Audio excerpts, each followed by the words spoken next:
This is The Ghost of Leadville by Jeanne Stein. My name is Rose Sullivan. Although I've been on the earth for 200 years, I was turned on my 25th birthday. I am eternally frozen in the physical form of a 25-year-old. Blonde hair, blue eyes, 5 feet 2 inches tall, 100 pounds. I'm small in stature, which means men sometimes make the mistake of thinking a childish mind resides in this rather childish body. They only make the mistake once. I'm preternaturally strong, as are all vampires, have no tolerance toward those who try to intimidate me or others. If I see an injustice, it's in my nature to correct it. It isn't always easy being a vampire. There are rules to be followed. Most humans are unaware of our existence, just as they are unaware of other supernatural beings living amongst them. It has to be. The great secret must be preserved. Humanity has shown how it reacts to that which it does not understand. Destroy first, ask questions later. And so I've survived as a vampire for 200 years, living in big cities mostly, able to last as long as 40 years in one guise, latest a museum curator in New York. My specialty was early Americana. Convenient, since I was born to missionary parents in the American West in 1809. One can only do so much to disguise a face and body that do not age. It becomes apparent when all those around you take note of your youthful appearance, that it's time to move on. Hasty resignation because of family problems, quick transfer of funds to whatever new identity I've adopted, a brief goodbye to the human hosts who have provided me sustenance during my stay. They, the few who are guardians of the secret, do not question. They're used to the plight of the vampire. They know to take the money and pleasure offered in return for blood and form no attachments. It has always been so. So I shed the skin of the old persona and adapt a new one in Leadville, Colorado in the year 2009. I've decided this time around to eschew bright lights and settle into a quiet existence in a quiet little town. I've also decided to write a book. Why not? Look at a current bestseller list. The one hot topic on all the charts is vampire romance. Who is in a better position to write about vampire romance than a female vampire who certainly experienced her share of romance? And besides, it's a chance to set the record straight, albeit under the ruse of fiction, about many things having to do with living a modern vampire life. It's not all bad, not by a long shot. There is another reason I chose to make this incarnation that of a writer. It's a solitary existence. I've had my fill of city life and being forced to live among people. The smells, the noises, the desperation of a population trying to cram all of life into a few decades burdens the spirit of a vampire. I'm ready for a change. I bought a nicely restored Victorian on the edge of Leadville. I stumbled on the place last year while on a research trip, visiting early mining sites in preparation for a museum exhibit. Leadville nestles in a fold of the Rocky Mountains, hidden, protected. At the height of the gold rush, 50,000 called this place home. Now there are barely 2,000 people living here. The climate is harsh. The most often heard comment is that Leadville has 2 seasons, this winter and last winter. But temperature is irrelevant to a vampire. Leadville's one lasting claim to fame is an opera house built to entertain the miners during the long winter. It's been restored and opens its doors to the public in the summer when a flock of faithful opera fans make the trek up from Denver to enjoy the old building's perfect acoustics. It's a gentle reminder of a gentler time. I fell in love with it at first sight. And so I found myself comfortably ensconced on my living room couch, laptop computer open, fingers poised over the keys to begin this novelist journey. My eyes, however, keep drifting upwards to the window at the other side of the room, drawn to the mountains rising like stark gray monoliths against a cloudless November sky, a familiar landscape. Truth be told, this is not the first time I've lived in Leadville. Memories flood back. No, I lived here once before.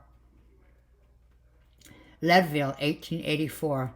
Hyman's Saloon. Rose, come on over here, gal. I have someone for you to meet. I look up. Sonny Tom's face is wreathed in a grin. his dozen gold teeth flashing in the bar light like fireflies on a summer night. "Are you sure?" I ask him. "I've been keeping an eye on the poker table. Miners flushed with gold dollars and full to the brim with whiskey are normally good for business. When the cards turn against them, the whiskey takes over.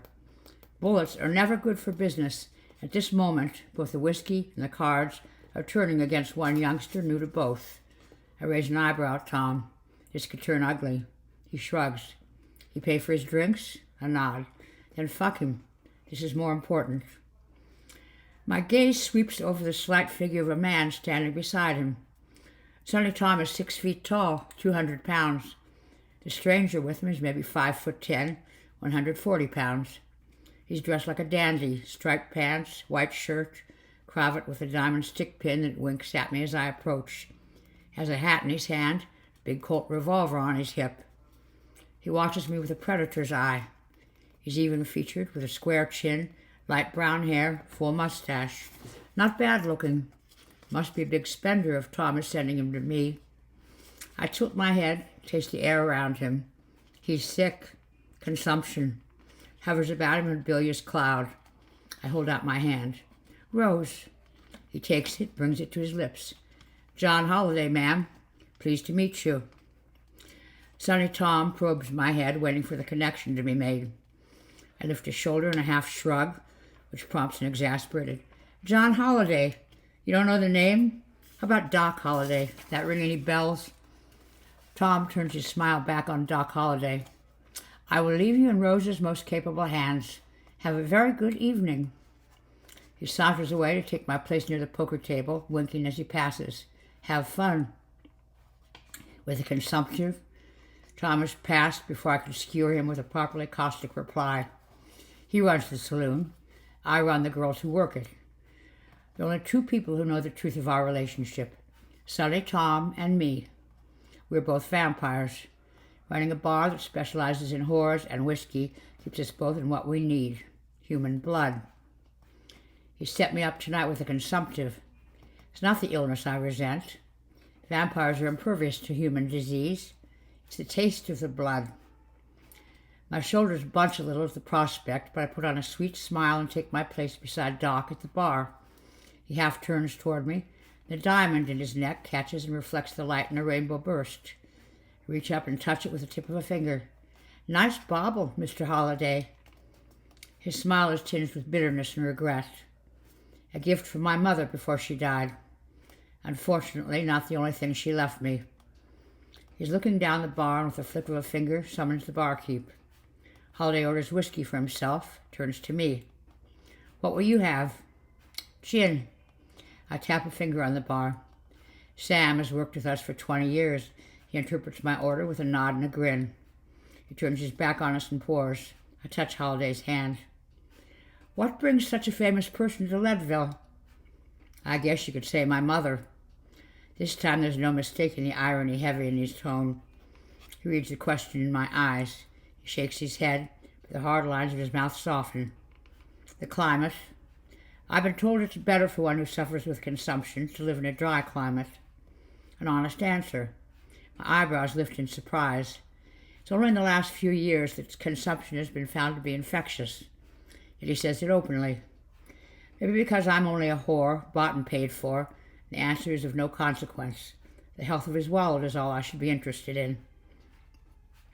The bartender places our drinks in front of us. Holliday takes a long pull, draining the glass, orders another.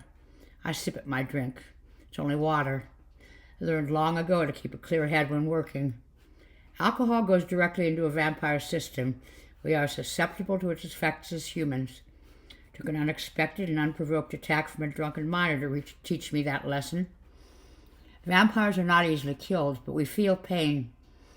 I bore the marks of that attack for 2 days. The miner suffered the consequences for a much briefer period. He was dead in 2 minutes. I watched Holliday surreptitiously over the rim of my glass. Standing this close to him, his reputation as a cold-blooded killer seems exaggerated. His speech is soft, his inflection subtle. He is neither loud nor imposing. Not an indication that he doesn't like his sex rough, I remind myself. The mildest mannered men are often the ones who find it satisfying to take their frustrations out on a female. So, Rose, Holliday dabs at his mouth with a finger. What do you do for excitement in Leadville? The gaming table's here, of course, I reply with a smile. And Horace Tabor opened his opera house just last week. Emma Abbott is performing. Her voice is wonderful. If you're planning to stay for a while, you really should catch a performance. He nods and signals for another drink. Perhaps I will. He looks toward the tables. Business appears to be good. It is. Silver was discovered 2 years ago. Those lodes are as rich as the gold. There's money to be made for sure. Holliday's watching me now over the rim of his glass. You don't talk like a whore. You don't look like one either. Your skin is milky white. Your hair shiny. Good teeth. Why hasn't some rich city boy plucked you up? I wave a hand and laugh. You see any rich city boys around here? I'm doing what I want to do. I like men. They seem to like me. Men are allowed to indulge their passions. What's wrong with a woman doing the same thing? His eyebrows raise a bit. Plain talk. I like that. I say let's you and me follow that passion right up to a room. He signals the bartender. A bottle, if you please, and 2 glasses. He tucks the bottle under an arm, scoops the glasses into one hand, places his other hand at the small of my back. Time to properly make your acquaintance, Miss Rose, he says with a little bow. Lead the way. Tom's eyes follow us to the staircase at the back of the saloon. I feel his thoughts reaching out. You need anything, you call, he says.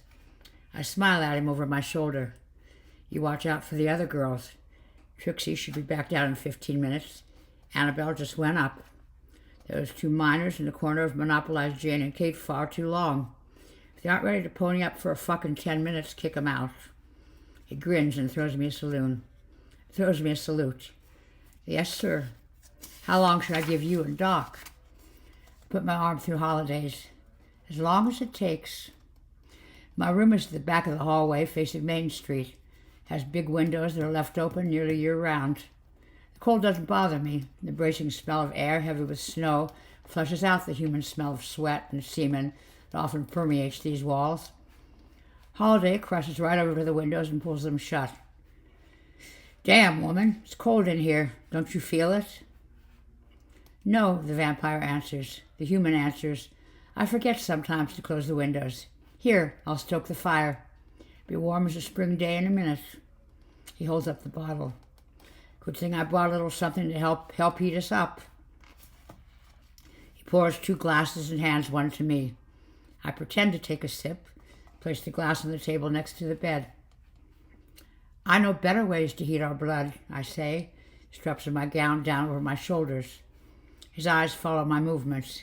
He still has his own glass in his hand. By the time I've stripped down to my undergarments, the hand is trembling a little. You have a beautiful body, he says. Tiny. You're no bigger than a minute. How about you, cowboy? You no bigger than a minute? He puts his glass down beside mine, crosses the room, eyes blazing with challenge. He shrugs out of his jacket, lets it fall to the floor. He pulls the tie off, strips off his shirt. Only then does he take his gun belt off. Lets the holster fall to the floor. The gun he places on one of the pillows. You afraid you need protection from me? I ask with a playful smile. I don't like guns, especially one within arm's reach of a man I'm fucking. Bullets can't kill me, but they sure as hell can hurt. I reached out to move the gun. He's faster. He stops my hand, gives it a little shake. Uh-huh. The gun stays where it is. I twist free. You paid for my time. This is my bedroom. I will fuck you any way you want, but not with a gun on my pillow. It either gets moved, or you both do. Out the door. His face darkens with quick anger. Then it's over. The cloud clears from his eyes first. Then the corner of his mouth turns up in a grin. Do you fuck as good as you give orders? My hand drifts down his stomach, rubs at the bulge pushing against the fabric of his pants. Take these off, and we'll find out. He fumbles a little with the buttons, impatience and desire making him clumsy. I push his hand away and free him myself. His member thrusts out at me, hard and ready. I throw him back on the pillow, pull off his boots, and slide his trousers down over his ankles. He reaches for me, but I've got the gun in my hand, have stepped out of reach to place it across the room on the bureau. When I turn around, he's watching me with that predator's glare again, wary, suspicious, till I pull my chemise over my head, stand in front of him as naked as he is. Suspicion and doubt are swept from his mind. The only thing he feels now is a powerful lust, a hunger. My blood responds to the fire in his eyes. I let him pull me down on top of him, our bodies pressed together. My breasts are crushed against his chest, his erection between my legs, probing, insistent. He grabs my shoulders and rolls me over. He thrusts himself deep inside me, pounding into me until he comes with a gasp and a moan. It's over for him. The weight of his body on mine grows heavier as his breathing becomes deep and regular. I let him drift off, used to the ways of men. I am a whore whose value is limited to one thing, the vessel into which men pour their seed. I am also a vampire. I have needs of my own. I've learned how best to fulfill those needs. When Holliday has slept for some minutes, I begin. I roll him gently off me and start first by calling up my own desire. My fingers probe my sex, finding the spot that brings the release denied me with our first coupling. Then, breathless, eager, I turn my attention to him. I take his sex in my hands, gently, using strokes as light as a butterfly kiss to call back the hunger. Holliday awakens, startled, to find this woman, this whore, fondling him. But his body is already responding. He moans and lets me continue until he is fully aroused. He reaches for me. This time I have my way. I straddle him, pinning him beneath me with my thighs. I guide him into me and begin moving, slowly, his sex filling me, pressing against the pleasure point, tension rising until my blood sings with it. He tries once to grab my shoulders, throw me back under him, but I am vampire. This is my game now. He gives in, surrendering to my control. His hands grasp my buttocks, his hips grind against mine. He's moaning again, a low, keening sound. His eyes are closed and I bend forward, kiss each eyelid, brush my lips against his. I trace a path with my tongue from the corner of his mouth to his jawline, find the pulse point just beneath the surface, wait until I feel the first spasms of his release, and bite. Need consumes us both. He comes with a groan as his body pushes up against mine. I come with a shudder as I taste his blood, roll it around in my mouth, savor the life essence of this man. His blood is not as bitter as I expect. I drink great breathless draughts of blood that warm and revive me. But I know when to stop, when to relegate the vampire back to the shadow, when to call the human back. Holliday lies spent once more beneath me. I use my lips to close and heal the puncture marks. This is when I secrete the enzymes that make my host forget, the sex, the feeding. But I don't want this one to forget. He won't remember my opening his neck, won't remember my taking his blood, but he will remember the coupling, the pleasure we've given each other. I lay still and quiet beside him. While I'm cradling against his shoulder, his right hand comes up and caresses the back of my neck. He doesn't fall asleep this time. He gathers me into his arms. Imagine that. Holding a whore after sex. Makes me smile. I'm sitting at the vanity, still naked, brushing my hair. Holliday watches, leaning against the headboard, a blanket thrown over his hips. You are no ordinary whore. I shrug. What kind of whore am I? He tilts his head, studying me. I don't know.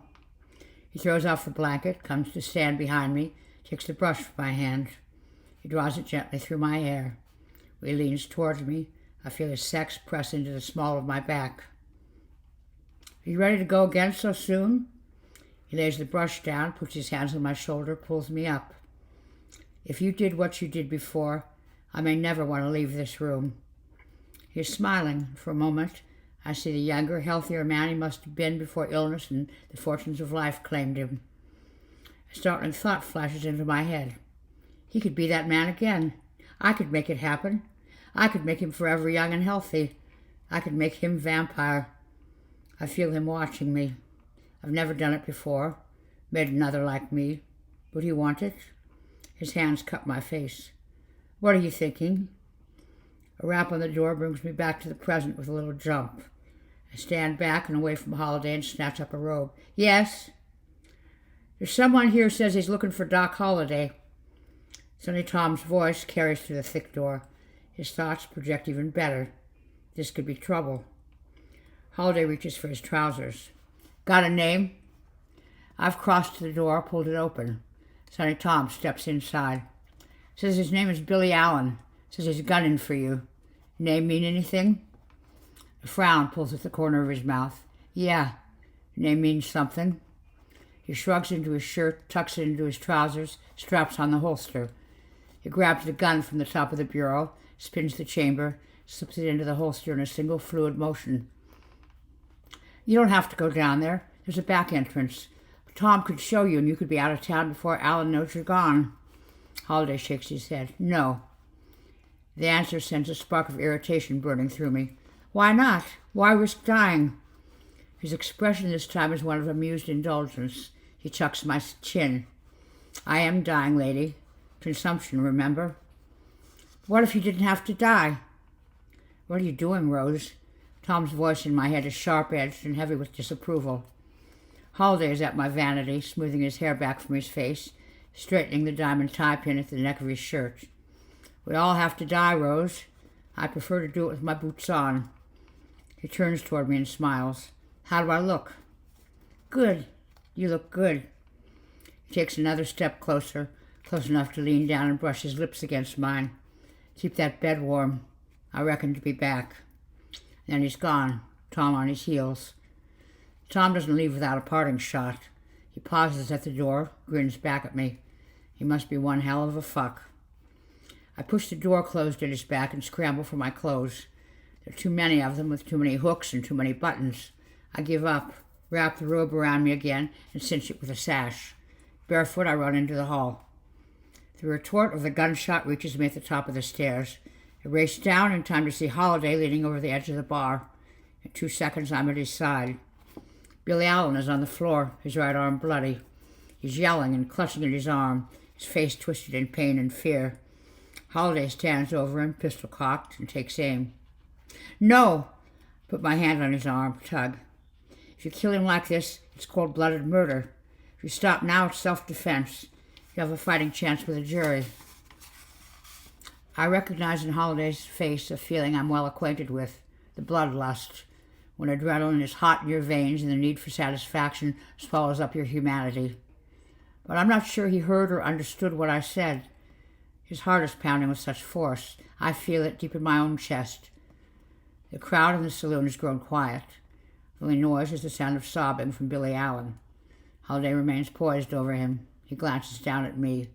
I shake my head. Don't. Please. He smiles. Then he fires. I jump, gasping.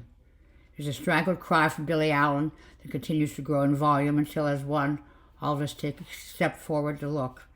The floor is splintered just above Allen's head. He's curled himself into a fetal position, rocking and crying. The air is foul with the smell of his body's waste. He's pissed and shit himself, and all around, laughter erupts. Holliday holsters his gun. Sorry for the mess, he says. He looks around at the crowd. I reckon someone should get Marshal Kelly. Call whoever you have in town who serves as a medical man to tend to Allen here. I'll be at the bar. He holds out his arm, and I take it. You know you're going to pay for the damage to the floor. Holliday grins. You are no ordinary whore. That's a fact. Sonny Tom is directing the music man back to his playing, the girls back to their hustling. He herds players toward the gaming tables to resume their interrupted poker game. I signal to the bartender to give everyone a drink on the house. Soon Billy Allen is nothing more than a mewling distraction to be stepped around until the town's doctor arrives to cart him off. Holliday and I sip whiskey at the bar. What's going to happen? I ask. It's a stupid question. I know the answer. Holliday's smile acknowledges that we both do. I'll be arrested. If I'm lucky, they'll let me out on bail. If not, I'll be in jail until the trial. It's self-defense, though, pure and simple. Sonny Tom said Allen was gunning for you. You have a right to protect yourself. Holliday laughs. I'll be sure you're called as a defense witness. It would be my pleasure. Relapse into silence. I can't quantify what it is about this man, this stranger that has touched me. I only know that I want him to stay with me. If not forever, at least as long as human life allows. You better come back right here the minute you're released, you hear? Another rumbling laugh. You sure like to give orders. I do. And I'm used to those orders being followed. Don't make me come after you. Puts his hand over mine on the bar and squeezes. I'll do my best. I leaned toward him, resting my head on his shoulder, wondering again if I told him what I was and offered him eternal life, what he might say. Would he believe me? No. Or he might think me mad. But it's better to wait until he comes back, till I have time to explain the gift I have to offer, what it means to me, what it can mean to him. My heart is pounding so hard, I'm sure he must hear it. Maybe if I remind him of what we shared upstairs, give him a hint of what could be, what will be when he returns. I move closer, my lips at his ears. He bends his head. Yes, Rose? I don't get the chance. Marshal Kelly and 2 deputies appear at the door to the saloon. Holliday pushes himself away from the bar to meet him. He lets them take his gun and cuff his hands behind his back. He doesn't look my way, not once. He carries himself straight and tall with quiet dignity as they lead him away. Sonny Tom comes to stand beside him at the bar. Damn, girl, are you crying? I swipe at tears and snot with the back of my hand. Of course not. I look around. The excitement doesn't seem to have hurt business. Nope. Leans his elbows back on the bar and rests a foot on the copper rail. Think we'll see Holliday again? Of course. I told him he'd better come back the minute he's out of jail. And nobody disobeys one of your orders, do they? Not if they're smart. I figure between all the legal wrangling and the trial, you should be walking through that door in 6 months at the outside. Sonny Tom shakes his head. Hope you're right. Hate to see you get your heart broke. What heart? One of the girls calls for Tom and he leaves me with a pat on the arm. But I know. Holliday will be acquitted and he'll come back. He has to. Turns out I'm right and I'm wrong. Doc Holliday is acquitted.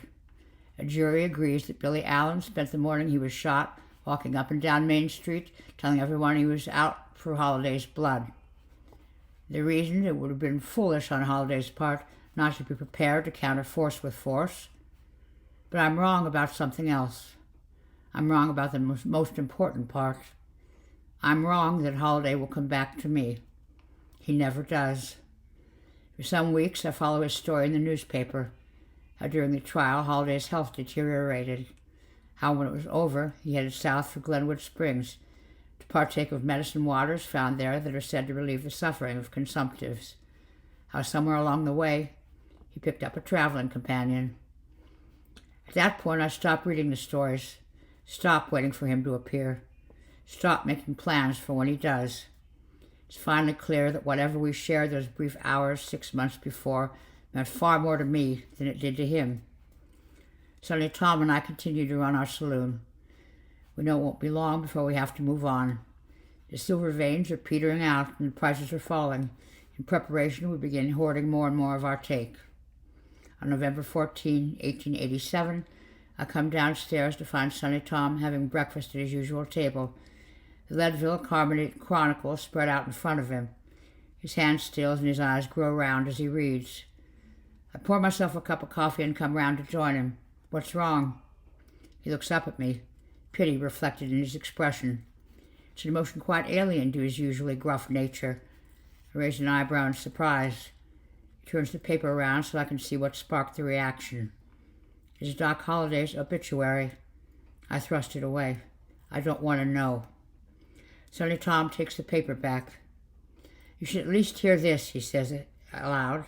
He settles the paper on the table and begins to read.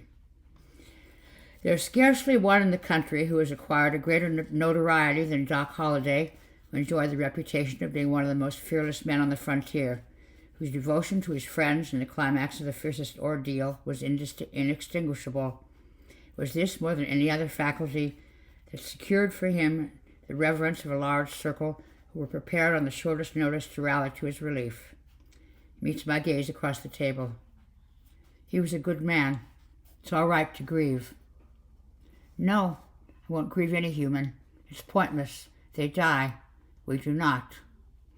Pushed myself away from the table, turning to flee back upstairs when a man from the stage office appears at the saloon doors. "Can I help you?" I ask. He has a small package in his hand. "I'm looking for Rose Sullivan." "I am she." He holds the package out to me. "This came for you on the morning stage." I fish a coin from my pocket and press it into his palm as I accept the package. Sonny Tom asks for his table.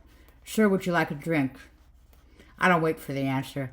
Seat myself at a table in the far corner to examine the package. It's wrapped in plain brown paper. My name and Hyman's Saloon, Leadville, printed in block letters on the top. There's no indication of who it's from. But something inside me knows. My hands tremble as I tear at the paper, fumble the top off the tiny box inside. A diamond winks up at me. Under it a note. For Rose. To remember me by. Doc Holliday. Leadville, present day. A chiming tone from my computer brings me back with a start. I have an instant message coming in from my friends at the museum in New York. They tell me they miss me and ask how I'm doing and when I'm coming back. "We know you won't last in Bumfuckville 6 months," one of them writes. "Rose Sullivan living in a ghost town? Never gonna work."